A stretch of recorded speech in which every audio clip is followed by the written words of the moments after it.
Gray with Global News. I'm sure you've seen in the States quite the turnaround the Democrats have had. They made a major change at the top of the ticket, and they've turned their fortunes around significantly.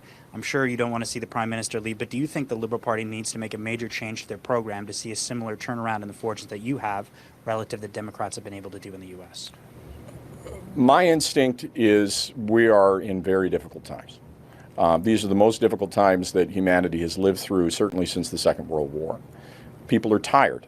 People came out of the pandemic exhausted, and then they were dealing with a war in Ukraine, and then they're dealing with global inflation, and then they're dealing with the tragedy that's unfolding in Gaza, and it just seems way too much. And, you know, I get an opportunity to talk with my G7 partners. We're not alone. This phenomenon is absolutely everywhere. What I think we're seeing in different parts of the world is really an ignition of hope again.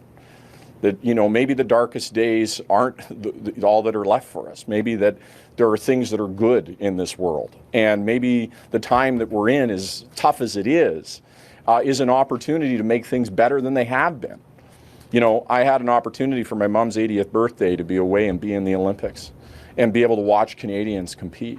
I had an opportunity to watch a movie that I thought was a good idea to watch with my stepchild called Bring It On. Is from the year 2000. You watch that movie, you want to go back to that, right? Like, you watch that movie, you go, what was wrong with us? So we've come a long way. But look, it's a lot easier to sell fear. It's a lot easier to say, doesn't things suck? Doesn't it feel awful? And just to wallow in that. And that's what Pierre Poilievre offers, an opportunity to wallow in all that's bad and broken. And yeah, it's a lot harder to stand up here. It's a lot harder over the last number of years to work with people to say, let's do something totally new. Let's take all of these 9 million people who don't have access to care, and let's fight every single day to make sure they get it. 450,000 people have care today that didn't have before. There is something fundamentally important about that. And instead of Pierre Poilievre, you know, going on about what's broken, what is he going to do about the 9 million people who don't have oral health care? What is he going to do about the cost of diabetes in this country? Diabetes costs this country over $30 billion a year. What's his plan? We have one. What is he going to do about contraceptives for women to make sure that they have access to the reproductive medicines that they need? They got no plan for that. So I think Canadians are fundamentally fair. And I think what they aren't looking for is a new slogan or, you know, a new twist of phrase. They're looking for people to deliver. And what I and my colleagues and the Prime Minister have been doing is every single day working to deliver. And I think today is an incredibly important proof point in that. How, after 9 years in government, can the Liberals in the next election convince Canadians that they are the party of hope? I think by demonstrating change. By demonstrating delivering results. I can only speak, I can speak for a lot of areas, but I'll just speak in the areas in which I just did. When I go to the doors, I really believe there are two fundamental messages in the next election. The first one is, take what you got, you know.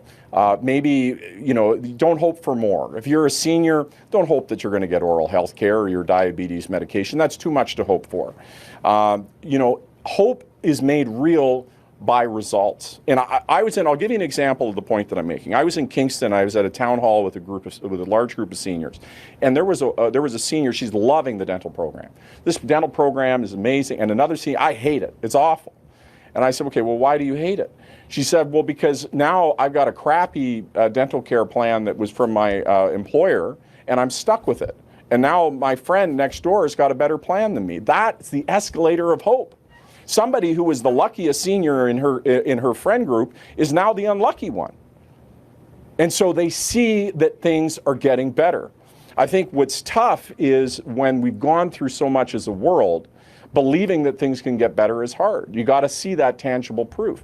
That's what we got to do over the next year. Over the next year, in my portfolio specifically, I've got to make sure the 9 million people who don't have care, that I have done everything, that I've worn my shoes to the ground to make sure that every person who doesn't have care gets care, or in diabetes medication, or in improving our healthcare system, improving primary care. You know, I could go on and on and on, in data. I think that fundamentally is what people are going to care about. Right now, folks are not focused on an election. They're focused on the fact that the world is tough. And, you know, we can meet that by telling them, yeah, it's tough, and hold a mirror to it and make them feel worse. Or we can talk to them about solutions. That's a harder path. It's a more difficult one, but I think it's the one ultimately that will be more rewarding.